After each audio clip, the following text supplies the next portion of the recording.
peace must be our goal and our guide. And all that we strive for as a human family, dignity and hope, progress and prosperity, depends on peace. But peace depends on us.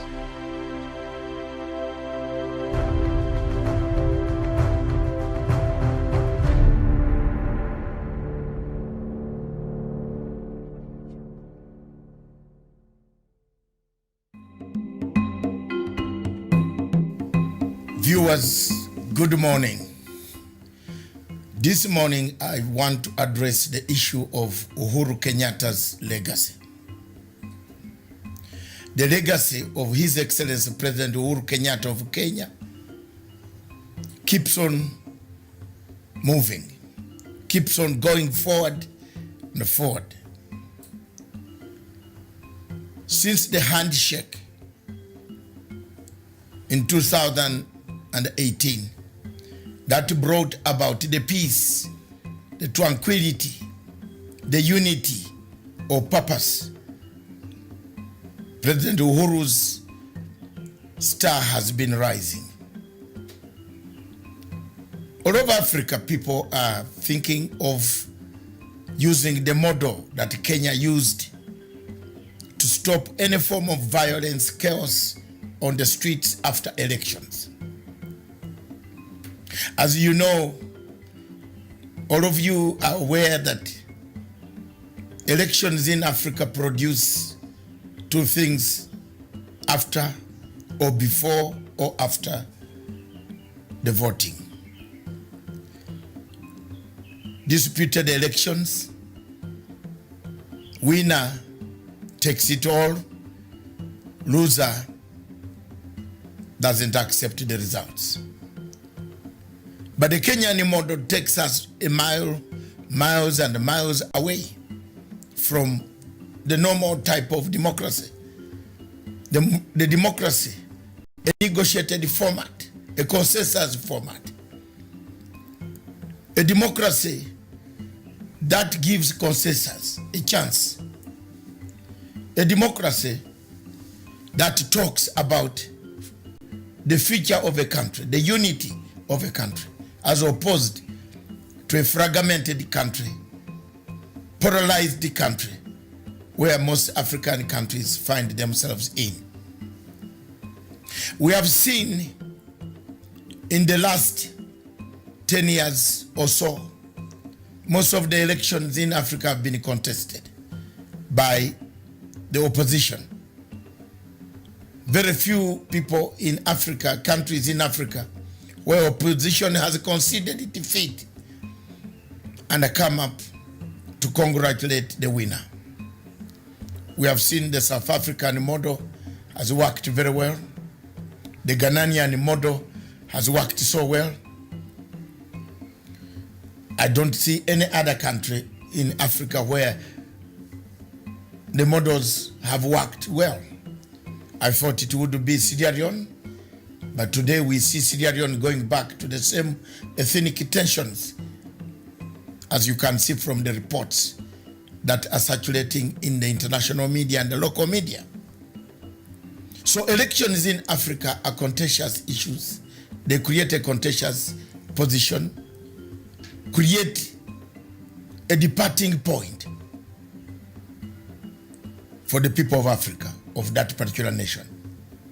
The legacy of Uhuru Kenyatta, therefore, will be remembered for having brought the tranquility that we have today, the peace, the new format, the new tool of having a better organized civil Africa, an Africa without violence, an Africa without chaos after elections, when the opposition accepts to work for the interests of a nation, not personal interests. This has worked in Kenya, and thank you very much, Your Excellency President Uhuru Muigai Kenyatta, for the tenacity and the steadfastness that you have guided this handshake up to today. For those who want to mutilate the handshake, belittle the handshake. One lesson they should learn is to look at Libya. Libya was once a territory we all respected. It is no more. Let's keep the handshake and the legacy of President Uhuru Kenyatta. Thank you.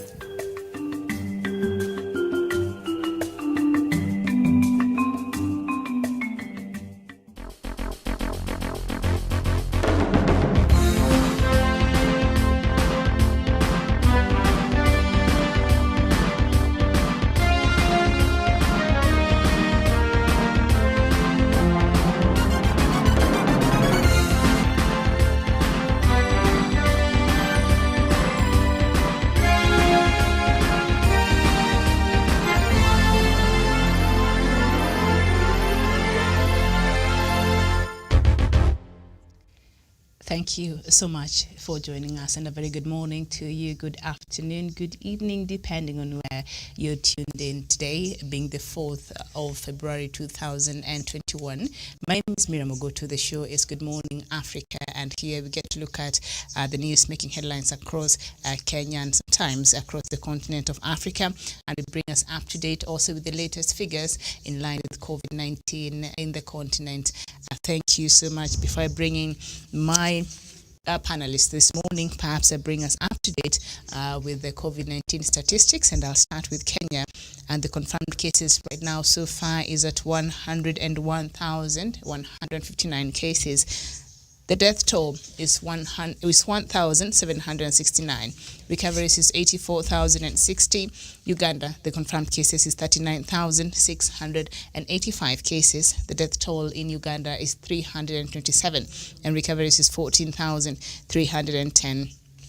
In South Africa, being the leading country in the continent, still maintains the lead there with quite a huge number, and contributes to almost half of the cases we've seen in the continent. And South Africa confirmed cases right now stands at 1,463,016. The death toll in the Southern African country is 45,344.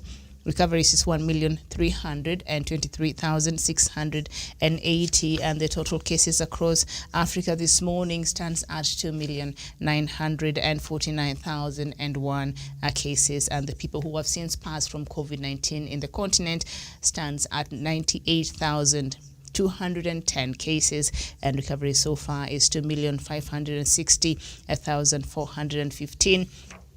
Of course, these figures are set to change. They change by the minute because different countries keep updating the latest figures differently. So you might go there to check and find a totally different figure there. So it's okay. It's not static. They keep updating it. So thank you so much. So joining me this morning in the panel is Jevan Karanja, all the way from Nanyuki. Jevan, a very good morning to you. Very good morning to you, Miriam. Good morning to our viewers, wherever they are watching us from. Thanks for having me on the panel. All right, it's nice to have you this morning. So we'll just get into it, even as we wait for the rest to join us. And of course, the front pages of the Star newspaper, Sonko locked up in committee to face terror charges. Ex-governor facing multiple charges from corruption to robbery with violence. And the story is on page 2 of the Star newspaper. Just quickly, they say from frying pan into fire, terror charges for Sonko. And former Nairobi Governor Mike Sonko was dramatically whisked away to the High Security Committee prison as the government prepared terror charges against the embattled city politician. It seems to get bad, or rather worse, for Sonko with every waking day. Yeah, it is getting worse, and these are self-inflicted wounds, and they depend on how intense you are when you are causing the wounds to yourself, and that is what exactly happening with Mike Sonko. This is a man who is known to be reckless with his words, careless. He does not measure what comes from his mouth, and that is why he has landed in the hands of law. And it's high time that the law takes its course, and if he is guilty, let him be charged and taken to jail, because criminals belong there. And this is a man who has committed all manner, and he has gone to public to expose himself and to ruin his own, to assassinate his own character.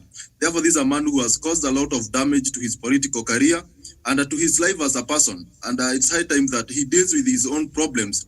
And I have not seen these members from Tangatangas, where his political interests were, going to court to try to say to send lawyers, like Kipchumba Murkomen is a lawyer, and maybe we are expecting, because of our nature of politics, to see some members of parliament going to accompanying Mike Sonko when going to court. But that is not the case. They are not making any noise because they know this man has committed crimes, and he is charged legally, and that is how it is. And anybody, this is a wake-up call that anybody who is committing criminal offenses in this country, especially to our political leaders, a day will come when you will have to pay. It does not matter when, but the process will catch up with you one day. Thank you. Right. Thank you so much, Douglas. I mean, Javan, something that you mentioned. But first, let me bring in Douglas Kirimi, who's also joining us from Meru County. Douglas, a very good morning to you. A very good morning to you, Miriam Ogutu, and also to my friend Jevan Karanja, to our crew back at our headquarters in Nairobi, and also to our friends across the world. Good morning, good afternoon, and also good evening. Thank you. Thank you so much, Douglas, and it is nice to have you on the show this morning. So something there, as we go through this, headlines very quickly, because there's something I want us to look at, this new idea of President Uhuru Kenyatta sending the CSs to go and actually be on the ground and oversee what has been happening in terms of his developmental agendas. I think that is a very brilliant idea, and we shall be looking at that and perhaps how that will impact President Uhuru Kenyatta's legacy.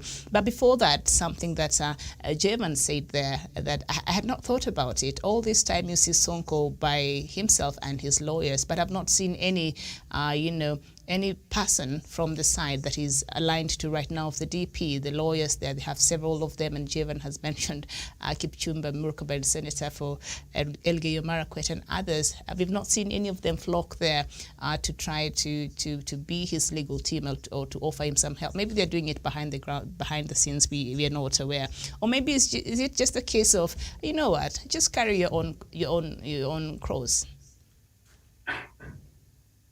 Thank you, Miriam. And also one thing we need to understand as the people of Kenya is that Deputy President has stood with IPSI before. Deputy President William Ruto has stood with economic crime suspects before. He has sent his lawyers before. We have seen several lawyers, very notable lawyers that I cannot mention because they are my friends. I don't want problems with them. But at the end of the day, what he has done to Mike Sonko is not the right thing. I agree with Jevan that today William Ruto has abandoned his lieutenant Mike Sonko, who has been used as a mouthpiece to insult and also accuse government of all manner of things. At the end of the day, Deputy President William Ruto, if he associates with William Ruto, William, we are not going to judge you. We know that you are in good company to people who have committed economic crimes like yourself, people who are rad grabbers, people who steal from public coffers, and even the president has not shy away saying that your group is tainted, is full of conmen, people who scam people, selling fake gold and all other manner of things. Sonko has committed economic crimes against the people of Kenya, and Sonko has come out very clearly as a man that cannot be trusted. William Ruto and your people, you have come out also as a people who cannot be trusted at the end of the day. So abandoning Mike Sonko is not the right thing they would have done. They would have gone for their man, because Mike Sonko has also energized their political rallies. William Ruto has been laughing and also enjoying these things when the president is insulted, and his mother, his wife and children. William Ruto has been crapping. Why are they abandoning Mike Sonko? I saw Mike Sonko crying yesterday in court. He was crying and pleading for leniency. Where were these big top lawyers who accompany William Ruto every day? Where were personal lawyers from William Ruto that he sent specifically for people who commit economic crimes? I feel for Mike Sonko, this is not what political friends or even friends in real life do, because they have abandoned the man now. The man has been sent to prison for 30 days, and as he goes to remand, I pray that Mike Sonko changes his heart, even as he serves his term in, because Mike Sonko is not going to escape this, Miriam. I told you Mike Sonko is going to be impeached. You asked me if Mike, I'm very certain about that, because the case against Mike Sonko was very tight. Remember, Miriam, this is a man that is battling several court cases, and also this is a fugitive. He ran away from prison. A warrant of arrest rooms around the end of Mike Sonko,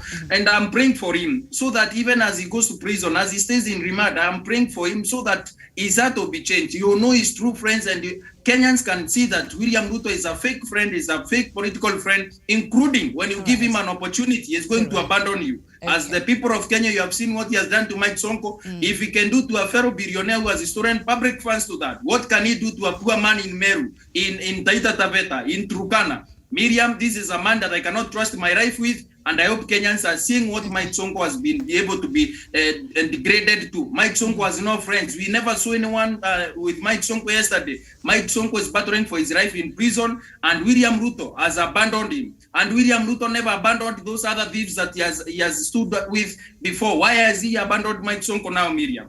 All right. Thank you so much. Prayers up there. Douglas is saying he's offering a lot of prayers there for the former governor of Nairobi, Mike Mbuvi Sonko, who is facing some very serious criminal charges right now. And the police say that he has set up a militia to fight the opponents. So those are the charges related to the terror charges now that he's facing. And of course, he spent the night in committee yesterday.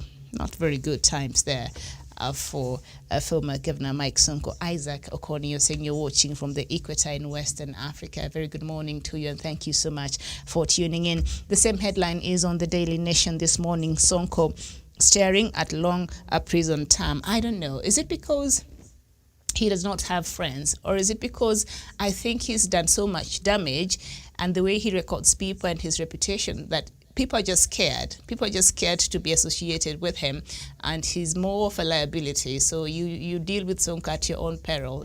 Maybe it's his own making now. We're wondering where are his friends, but perhaps they realize dealing with him comes with no good. You at the end of the day, you might have to deal with other things. He will record you. He will say something about you that you said in private. So in the game of politics in this country, they weighed and they thought maybe let him just carry his own cross, and of course the law will take its course there. And so down there on the Daily Nation, Ruto takes on Uhuru allies as he fights back.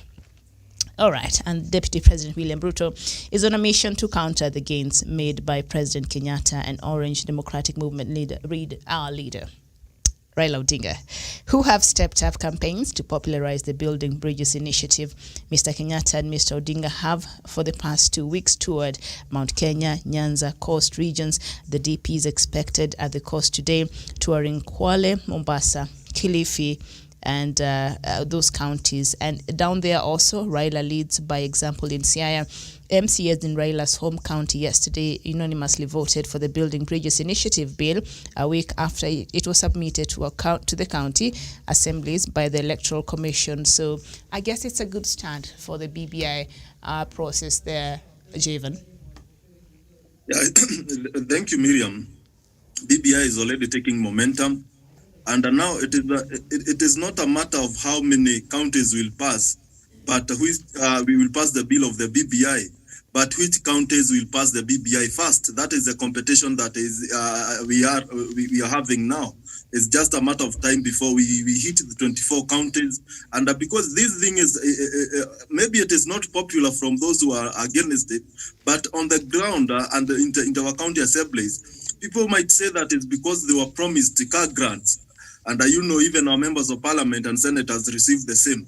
I think this document is good for the MCAs.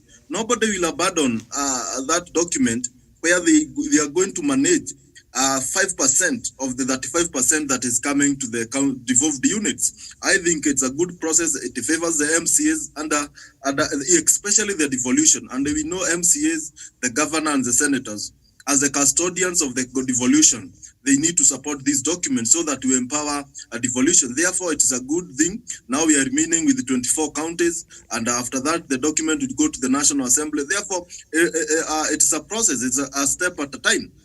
And on the issue of the deputy president countering the President Uhuru Kenyatta and former Prime Minister, now the campaign are on, and it's just a matter of time before we start it officially. But when you look at the things, the clouds don't lie. When it's about rain, the clouds always get heavy, and that is what we are having in this country. The campaigns are already on. I've seen the deputy president popularizing his agenda. You have seen the former prime minister now You look at the media coverage, he is coming to the media, now he is in Inoro, and the topic is BBI, and now it's a matter of when do we start it officially, but it's already started. Therefore, Deputy President William Ruto trying to counter the BBI, he need to counter the BBI with substance, with a concrete agenda, and give Kenyan solution, not a matter of telling Kenyans that you support this for the sake of wheelbarrow. No. One thing, under this initially, Deputy President started his career very well, and he was telling us in the national televisions that in 2022, when I'll be looking for my president, when I'm going for the presidency, I'll be looked at. Kenyans will measure my performance with Jubilee track record, and with that, the scorecard of Jubilee. But as it stands now, Deputy President William Ruto has gone out there to damage his scorecard. He has gone out there to make sure that the scorecard that he was talking about performs poorly. Therefore, at the end of the day, he will not ride on the Jubilee achievement or Jubilee failures. He wants to create a new narrative. But the question that we should hold the Deputy President accountable for is, for the 8 years, for the 9 years that you have been the Deputy President, when you are the CS of Agriculture, when you are a member of Parliament, what have you done to transform the lives of the people of Kenya? Now, you know, at this time, people want to be excited politically. People want to go into political rally, and they are given good words. Do you support Uhuru? Do you support BBI? But time will come, Miriam, around 2022, when Kenyans will sit and start looking at these people.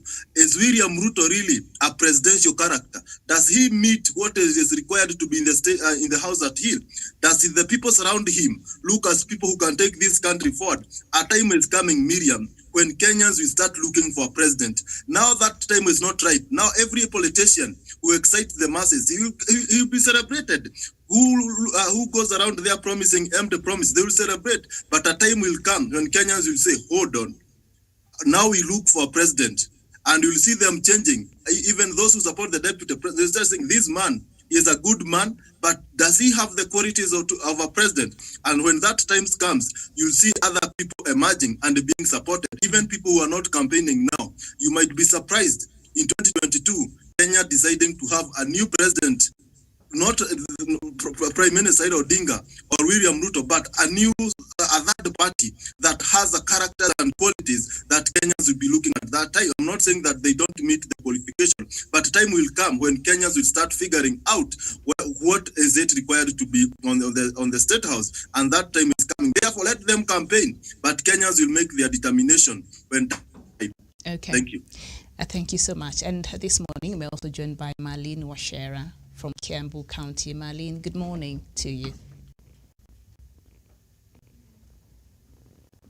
Okay, so as Marlene is setting up, Douglas, the road to a possible referendum began yesterday when ODM leader Raila Odinga's home county made political history by being the first regional assembly to pass the Building Bridges Initiative Bill. Siaya County Assembly members unanimously voted for the proposed amendments yesterday morning. Governor Cornel Matsanga and his deputy James Okumbe were present during the plenary session that took almost 2 hours. Well, PBI, process there in the county assembly seems to have started at a very, a good start yesterday, Siaya being the first county to endorse it.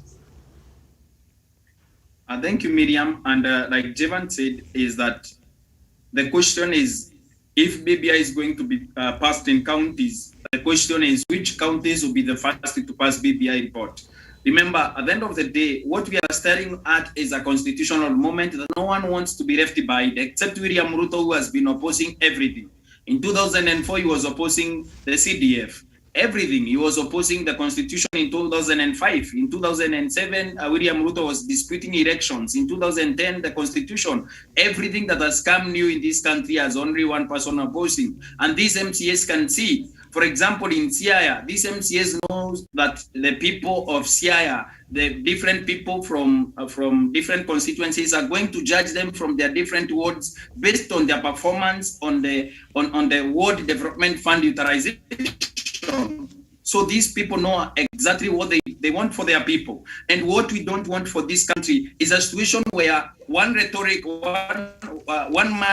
rhetoric to continue holding the people of Kenya at ransom because it does not support some things. For example, in Meru, where people are receiving, the county government of Meru is receiving about 8 billion.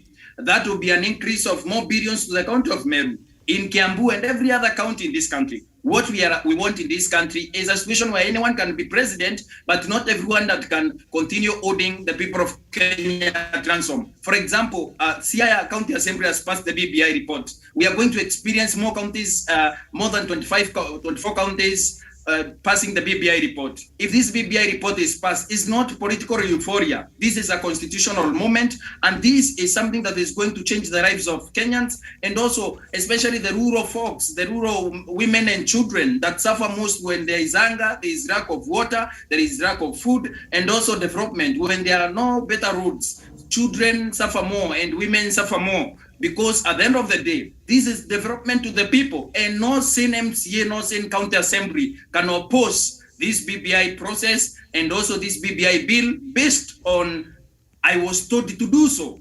At the end of the day, it is an opportunity for these people. The newspapers are saying for over 2 hours, they were debating and they were reading the benefits of BBI and also advocating and also voting for it. So we are expecting more counties, including if they can spend a day and night there. We want the BBI report actualized so that we can be able to take development to the people, so that we can decentralize development from the office of the governor. We took development from Nairobi, we took it to county headquarters. Now we want to take it to the true grassroots, where the people live, where the people can be able to decide through public participation what they want happening in their wards. If we want our ward to have better roads, if we want our ward to have better water collecting methods, if we want to build schools, we can be able to develop as a people, not based on which political narrative we are following or which politician said so. These MCAs have seen people. I congratulate the people of Siaya and the MCAs for what they are doing, because this is commendable and this is the right way to go, Miriam. Okay. Thank you so much. Eli Muhumunza, you're saying you're watching from Uganda, and just now on the front pages here, the Daily Nation, I'm seeing a story down there saying Nyanzi flees to Nairobi. Ugandan academic and fierce critic of President Yoweri Museveni, Dr. Stella Nyanzi, crossed into Kenya on Saturday. She says life in Uganda is unbearable. So this is a conversation Doctor shall be having later on at noon among, I think there is the sentencing there at the ICC of a former child soldier, but I will not spoil the broth. I'll just leave that to Doctor. He shall be looking at that story and other news making headlines there in Uganda at 12 noon. So thank you so much. Who is this person? Eli Muhumuza, for watching this morning, and a very good morning to you. I don't know where you're watching us from, but I know internet is back in Uganda. Megan Yusuf, a very good morning to you. Thank you so much for taking your time this morning to tune in together with, of course, Juma Smith there. I don't know if Marlene, can you hear me? Good morning. Good morning, Miriam. Sorry about that. I had technical issues. Okay. And good morning to our viewers and fellow panel. Good morning. You look lovely this morning. Thank you. Thank you. You too. Girls, we can tell each other that, but when guys tell each other that, now that will be off. That will be out of order, as we can tell each other that. All right, thank you so much. So this story, we've seen BBI process seems to have started off at a very, high gear there, I would say, a county yesterday passing that bill. So is this what you're likely to see? Because it requires about how many counties, about 24 counties across the country. Are we likely to see, the BBI process achieve this required number of counties to pass it, the threshold across the country? Yes, actually, hello? Yes, go ahead. You can hear me? Yes. All right. So far, everyone has been, I was actually thinking of how I can, because I'm trying to vie for an FCA in my constituency. I'm trying to see how I can make sure everybody gets the BBI here in Kiambu County, because I don't think anyone has done the initiative of selling. I'm being told that if you could just adjust your headroom just a little bit so that it's not too, Is that's better? Okay, that's better. Go ahead. Sorry about that. Okay. As I was saying, I'm saying anybody who feels like I said, I want to vie for an MC here in my constituency. So I was thinking I can get the booklets or something so that the people can be able to read the BBI themselves. What I'm trying to say is that if you know you are for the BBI and you're a leader in any constituency, you should make an effort to make sure your people read the BBI itself. Don't wait for these people, Tanga people, to come and start telling you what is not and what is. You make an initiative to take to your people so that they can go through it and understand what maybe what you're vouching for. You know, maybe someone can't support you when they don't know what you're really, up for. They maybe like you for what you've done for them before, but you should actually enlighten your people of what you are pushing them to getting into. Mm-hmm. All right, thank you so much. And I know we need to jump quickly and look at President Uhuru Kenyatta's legacy. But there's a story here on the front pages, which I think is in line with what President Uhuru Kenyatta is trying to do, fighting corruption. And we know that mega scandal that broke out at KEMSA, and the story and front pages here says KEMSA goes to return farms and individuals that benefited from flawed COVID-19 procurement at Kenya Medical Supplies Authority will now be forced to return the excess cash they were paid. Douglas. I'll go to Javen. Thank you, Miriam. And one thing that we must agree in this country, corruption has been a thorn in the flesh, and a lot has happened. And it's high time that we start as a country to see how we can fight corruption jointly with the Wananchi and the government, all of the agencies, so that we ensure that these things don't occur. And those people who are held culpable should bear the consequences, and they should bear the punishment of being taken to a court of law, some losing their seats in the parliament, and that should be the case. But on the issue of KEMSA, this story of KEMSA was a story that was fabricated, and a lot of stories came out. But we want justice to prevail, so that those Kenyans were denied an opportunity to get this mask. Doctors didn't get the protection gears. But at the end of it all, let it be distributed. And I think that was the initial point where the government urged those staff at the KEMSA warehouse to be distributed to doctors, and that some masks to be given to the public. But we have seen, and the corruption should be punished, regardless of where it comes from. Whether you support President Uhuru Kenyatta, whether you support former Prime Minister or William Ruto, the Deputy President, corruption should be punished in this country. And through the BBI, Miriam, we have seen, when you look at the article that talks about corruption, BBI intends to catalyze the speed at which corruption-related cases are dealt with and terminated in a court of law. Therefore, better days are coming when you engage in corruption. You have to run for your life, because when law catches up with you, you'll have to suffer severely. And that is where the BBI wants to take us, so that we make this corruption a thing that everybody will not want to go there, a thing that is so painful. And when you engage there, there are consequences that will follow you, will make you to run away. And by doing that, we bring sanity into our public service, we bring sanity to our leaders, and even to Kenyans. We stop giving 50 bob to our police officers when we meet them at the road. We stop giving money when we go for an interview in public institution. And by doing that, we will let merit prevail. And that is the kind of a country that we want to build, a country where we'll be proud to be Kenyans, patriotism. And when you're patriotic, you follow the law. And that is the kind of, through the national ethos that the BBI proposes, that's the kind of country that we want. Everybody, we love this nation, and we do everything. Kenya is better, and is better for us and better for the future generation. Thank you.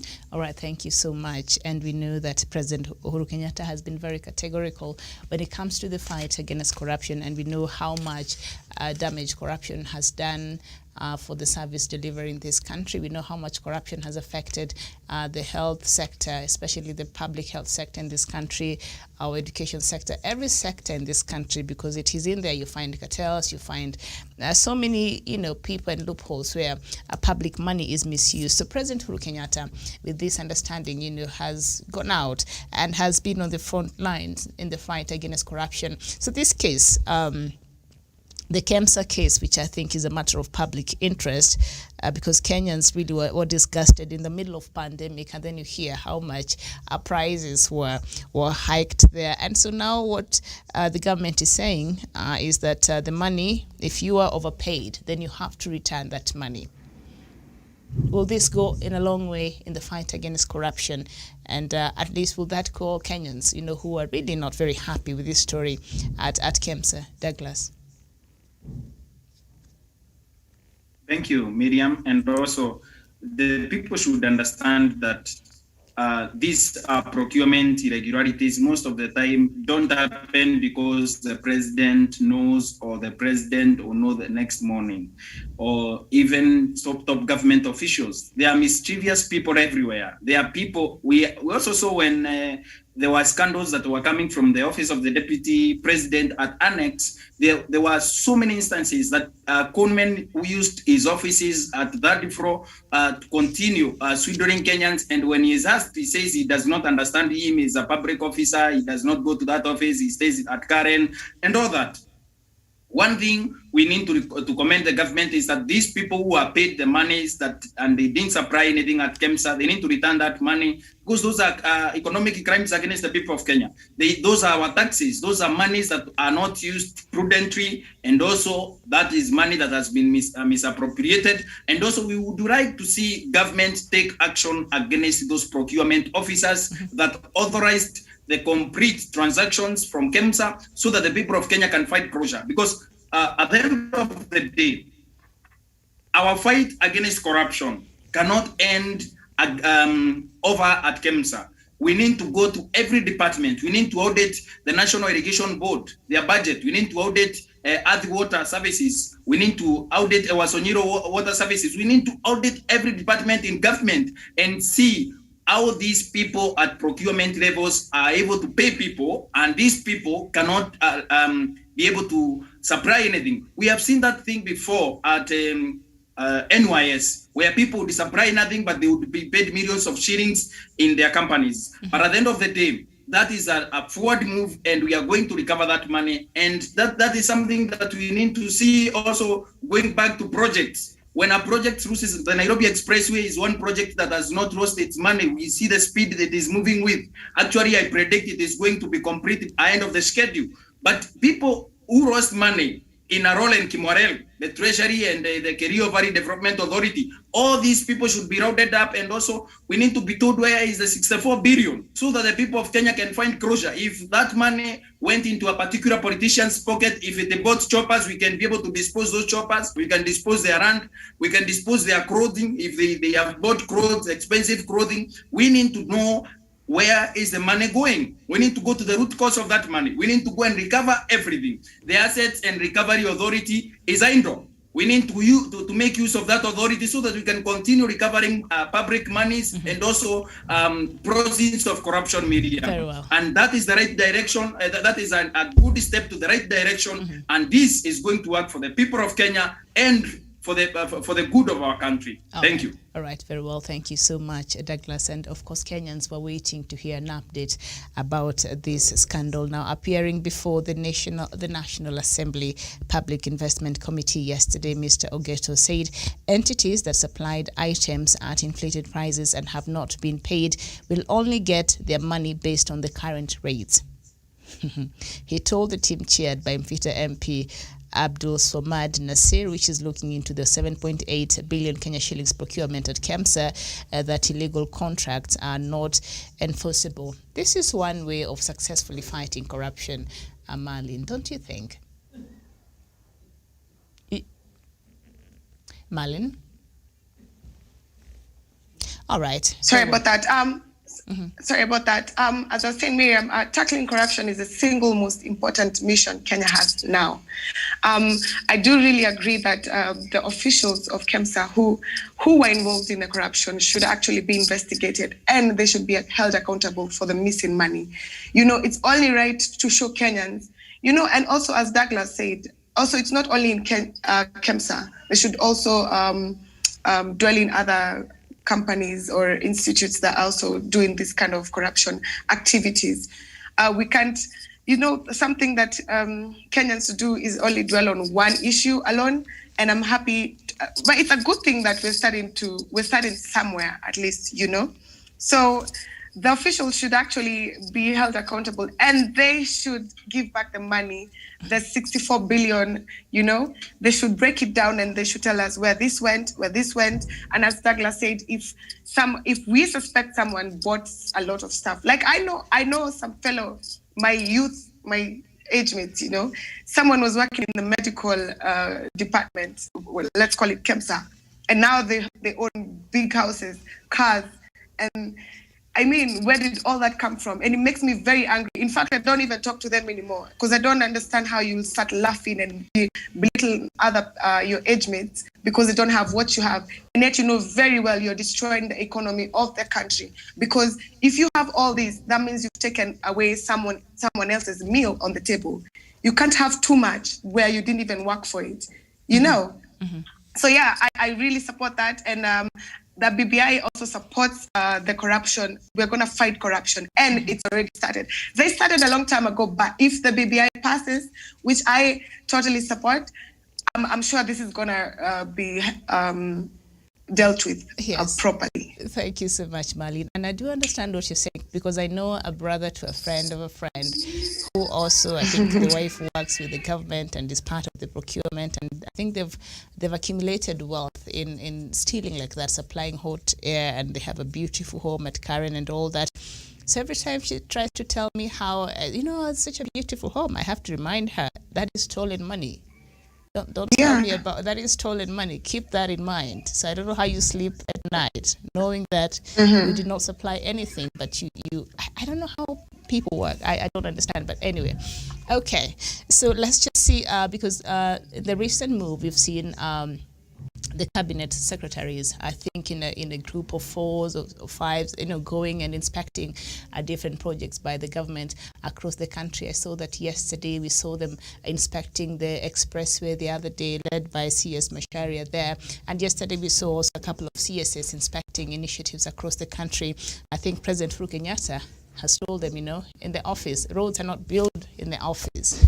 These schools are not built when you sit in the office. Agriculture, you cannot plant things when you sit in the office. You need to go and see what's really happening in the mashinani and these initiatives, because remember, the ministries are very important. They will be the people implementing, the CSS, implementing the Big Four agenda. They're supposed to be, because that is where these ideas by the government are being implemented by the different ministries. So President Uhuru Kenyatta, I suppose, told them, now you need to go out there and oversee what really has been happening and get in touch and know because a lot of these CSS, sometimes they really don't even know what's really happening in their own ministry. So I think that is a good idea that we've seen happen, recently. But I don't know, this initiative by President Uhuru Kenyatta, Javen, how do you think it will work in terms of ensuring that he's able to secure his legacy? Thank you, Miriam. And the work of cabinet secretaries is not to sit idle in the office waiting to junior officers to bring the report. When they go out here, Miriam, there is a figure, when you are a leader, especially as CS, there's something in you that people fear. When you go around where the project is taking place, where roads are being constructed, and you pass there, you see even the contractors, the engineers, they start behaving and they start running away and making things right, because they know one word from a CS, maybe if transport and is about roads, one word is enough to sabotage everything. And that is exactly what is happening. And when they set these people out there, what we have is that work is being done. We have seen it happen. When CS Macharia came to Muranga sometimes back in a company of some members of parliament from Muranga, led by Didi Nyoro and Irungu Kangata, he was inspecting these projects. And after he went, things started running. Roads that seemed to be in stagnation. Nothing was happening. After he came, things started rolling. therefore, there's a lot of things that comes with CS going around there, and they also shape up the things out there. We have seen CS Munya when he is coming for the public participation around the tea and the coffee ratification process. When he comes to the ground, you see even the CEOs, the directors of KTDA, when they see him, they start making things. The files start coming out. They start pointing out the failures. And that kind of conversation with the CS one-on-one, it's a very healthy conversation because even the loopholes that might emerge in the process, in this project, they are dealt with directly from the CS, and that is something that is good. And we have seen them when they go out there, work start rolling, the lazy people they get awakening call and they start doing their job, and they give timelines. You know, the best thing when these CS come, they ask you, when will you complete this project? When is the timeline? Why have you not achieved what we said? Therefore, that conversation makes these people to realize that they have a duty to deliver and to deliver quality. You know, sometimes they deliver, but they don't deliver the quality that is needed. And when the CS is there to look the quality, the process, and everything else. Therefore, it's a good move, and the president should continue working with the CS to ensure that these Kenya services are delivered. Even the CS of Interior, we have seen him going to areas where there's insecurity, and when he goes there, things comes to normal. Therefore, that is a good move, and that is the work of the CS. And the president himself should also, in one day or the other, accompany this CS so that things are looked like the country is on work. Thank you. Okay, thank you so much. And Jevan, it's interesting that you mentioned that meeting that CS for Agriculture, Peter Munya, had with the farmers at in the central region of Kenya. Who plant coffee and tea, and I think that happened a while back, and I watched that news piece, and you could see it was an open forum, and they were able to really state the case, and he was able to get first-hand information on what is really ailing the coffee and tea industry, especially in the central region, and I'm sure across other counties that also farm this very important crop. And at the end of the day, these farmers, they really don't get to benefit. So I think it was a very, very good forum, as you said there. So now these CSS, when they are out there on the ground, they're able to get first-hand information. Because a lot of times they sit in their offices, they send their juniors or whoever else is sent to gather this information. It's brought in second-hand information. It has been manipulated. So you end up making policies that don't get to address the issues that you're supposed to be addressing and the ministry is supposed to be addressing. So I think them going there and getting first-hand information and seeing how these projects are working out and getting in, a feel of what is really happening on the ground. I agree with you, Jev, and this will go a long way in ensuring that they know what they're dealing with. Douglas, what do you make of this new initiative by the government, sending out the CSS on the ground to know what's really happening?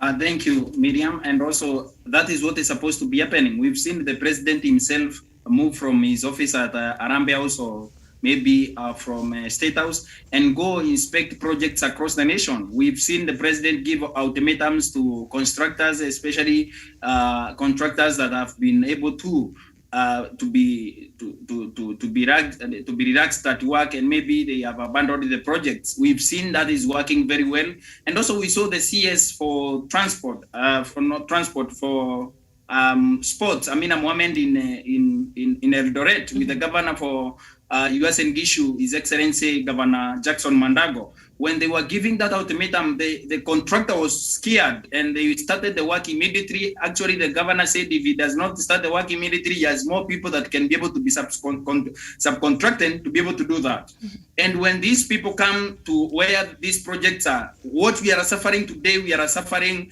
what I'm calling projects inertia. When we are told that these projects that are initiated by the government are not completed, we can have now, let's say in Kiambu, we have 100 projects that are run by the government of the Republic of Kenya, especially the Karimino Dam that has had issues with the owners of the land. The CS should go there. The PS should go there They should go there, all of them, so that they can be able to resolve these things from the spot. And also we saw CS Macharia go inspecting the Mau roads in over 4 counties, moving across and talking to contractors and all that.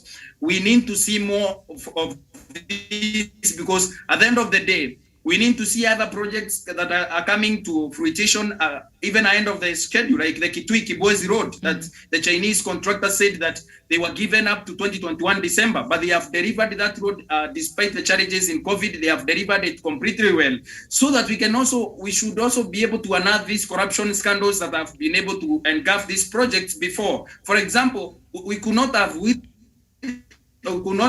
had William Ruto steal 64 billion from Arora and Kimwarel dams, which he has gifted the people of Arora and Kimwarel villages. He has gifted them with wickets and bushes. We could not have had William Ruto steal from these projects if the CS was monitoring these things. Remember, the former CS for Treasury, Henry Rotich, comes from the Kimwarel village. And he could have gone there, but instead of inspecting and seeing that these monies are not lost, he went ahead and bought land from his villagers,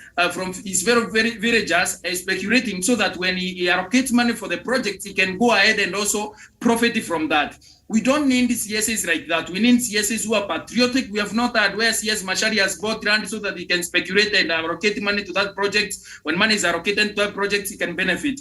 We need to arrest these corruption scandals at the site where the projects are taking place. We need to see periodical, monthly or bi-monthly inspections from government officials, and including from the president himself. I have seen the Nairobi Expressway. I'm going to come with a small team to Nairobi so that I can show them the Nairobi Expressway. I am going to show them what transformation can happen when corruption is stopped at the at the site. One thing I believe that this project, the Nairobi Expressway, the reason why it is taking place very fast is that the corruption loopholes have been crossed, and those people that are corrupt in government have been kicked out technically. They are not anywhere, they cannot call anyone. For example, I know some politicians who cannot call anyone in government and their phones received, because these people know the president said, if you receive his phone call, you are going to prison alone. These are things that we need to see as the people of Kenya. We need to see projects that are taking place with a lot of speed, like the Nairobi Expressway. We are expecting when it terminates at James Gishoro, it is going to go to Thika Road, so that people from KU, also to all the way to Pangani, we can have another expressway for the people of Nairobi, so that people can enjoy and also development come to the people, so that we can be able to arrest these corruption scandals from onset, where they are happening from the site. Because when people go ahead and steal SGR cement and nails and all that, if the CS was inspecting that project periodically, the Chinese can be able to open up to the CS and also government bureaucrats and tell them the truth of the matter. Because we could not be having thickets and bushes in Arol and Kimwarel, and also the thickets and bushes in Kamarin Stadium in West Pokot. We could not be having thickets in Kipchoge Keino Stadium in Eldoret, because these corruption scandals can be arrested at that point. Because when the CS comes and says, I sent 100 million for this project, where is the 100 million? Show me where the 100 million is in this project. He can point 1, 2, 3. The Chinese says 50 million went with William Ruto, 50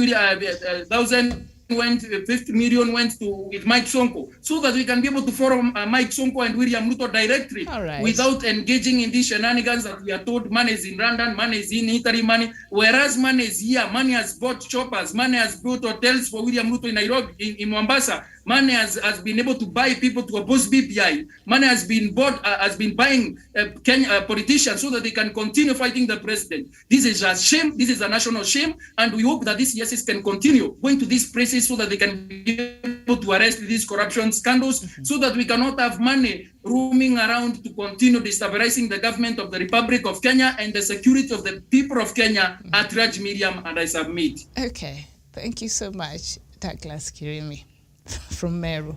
Now, Marlene, we know that initially our Deputy President's office was, I think, tasked, being the executive assistant to the president, was tasked going around the country and overseeing a lot of these projects. And we saw Deputy President do a lot of that. But in the middle of doing that, that is when he started his early campaigns. And so over time, that seems to have derailed so much of this. And so President Uhuru Kenyatta one day realized, my legacy my legacy is at stake here. Too much politicking. I need work done. So he decided to take back, and get in control of the things and his legacy, basically under the Big Four agenda and other things he wants to leave as his legacy here in the Republic of Kenya. And so, is it too late? Because the first time Deputy President was the one in charge. So now we see after President Uhuru Kenyatta took charge, and he's also showing up. President Uhuru Kenyatta will show up at the Kisumu port without even announcing. He'll show up in Mombasa without even announcing, because he's really serious about securing his legacy. So is it too late, this new approach that he has taken to ensure that the people that are tasked with implementing his agenda, which are the CSs under the ministries, are able to do that? Is it too late, or can he salvage a big chunk of his legacy? Yes, let me start by saying, and I'm not going to point at anyone, empty debers make the loudest noise, you know? If you're sent to do this job and you're going to say nothing at all that you're sent out there to do, I mean, why are people even listening to you in the first place? Secondly, the CSs know their jobs exactly, and the president sent them out to do these specific jobs in the positions that they're in. It's neglect. They're neglecting the Kenyans, and they know how Kenyans are. They know if you send someone on your behalf, as you say, they're going to bring secondhand information. So I'm happy to hear that the news. I just actually had this right now, that he's sending out people to go actually do what they're being paid for to do in the first place. You know, it's not like they're being forced. We shouldn't even applaud. We should feel comfortable that actually now they're doing their job. You know, we're not supposed to applaud them. These CSs, the cabinet secretaries, know how Kenyans are. I don't know why they act like they're not ruling Kenyans. We all know how Kenyans are. If you're not there to supervise what your job is, how your job is being done, and you send someone else, they'll do it how they want to do it. And they were not the ones who were placed in that position, you know. And that's where corruption comes in. That's where bias, decision comes in. Because someone will, if I'm sent to go and we own a tea plantation in my family. So if I'm sent to go and check how the company is running and all that, I'll just. If I'm malicious, you know, there are malicious people out there, and we all know. If I'll just go and maybe I want to get half of what my parents are getting or a quarter of it, so I'll talk to someone in charge. As in, I'm just saying, this is how things go down. And we all know, we are Kenyans, and we know how things go down. So I'm really, really happy. And as you said, you can't sit in the office and expect that the fertilizers that you ordered from I don't know where, or the ones that are being made to be okay how you want them to be if you are not there yourself.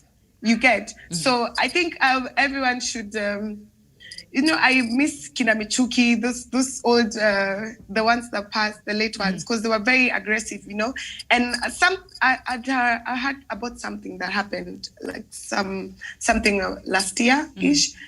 They said some rumors were going around that our president is giving chances to younger people for seats, for positions, you know. And they were doing a really, really good job. And guess who was complaining? These old ones that don't want to move from the seat. And they're actually not doing their jobs. If you're too old to go to the garden, I mean, please give your son a chance. They have the opportunity and the time to do it. It's like our president in our neighboring country here who doesn't want to leave the seat. If you're tired, you look tired, just leave. Stop it. Don't force issues anymore.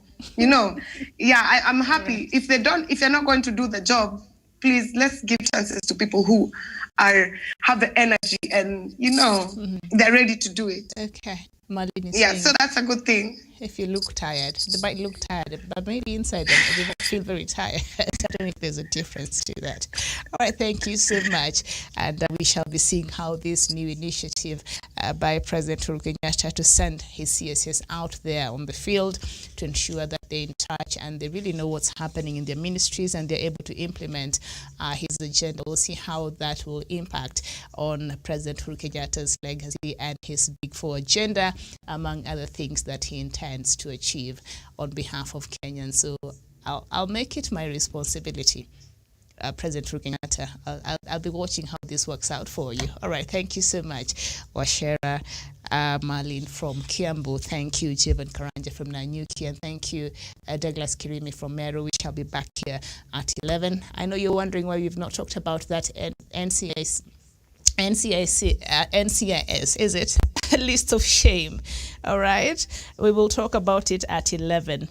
I need to have my breakfast, okay? I need to have my coffee. So we shall be back here at 11, and that is why the reason why we've not looked at it. It is on the front pages here of the Standard newspaper. Inside states plan to tame politicians. All out war alarmed by rising tensions. Government rolls out multi-agency strategy to stop inciters in their tracks. And you know what? This will be a very interesting conversation. So let's meet here at 11 a.m. and look at those names that were put on that list of shame, and perhaps, because this is something that we've talked about and we've been all worried about, the new hate speech and the incitement to incitement that we've seen and with our political class, and how that has really impacted on the unity and peace of this country and really contributed to politics of intolerance. So what does the government have in store, and how does it plan to ensure this does not continue?